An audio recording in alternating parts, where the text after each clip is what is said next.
मेरे वतन वसेब ते मेरे सोशल मीडिया के दोस्तों अस्सलाम वालेकुम। सही सरवर करबलाई मरहूम दी किताब है सजदा सीना।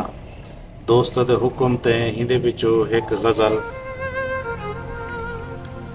अपने आप को देख ते बहु अरमान थींदे, सैया तैडा नौकर भी इंसान थींदे।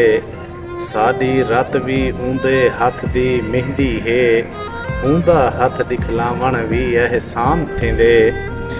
तैकू अखी नाल दिखावे ना मौला, सजदे रे ज़मीन अगू आसमान थींदे।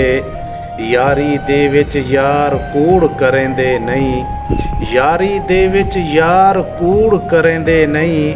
कूड़ करन दे नाल बहु नुकसान थींदे।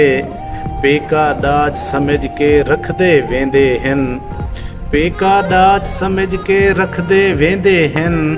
जै जै सजण तूं जो तोहफा दान थींदे। वक्त न साकू सांग दी नोक ते चाल ॾिते, वक्त न साकू सांग दी नोक ते चाल ॾिते। साडा सरवी सरवर शैत कुरान थींदे, अपने आप को देख ते बहु अरमान थींदे।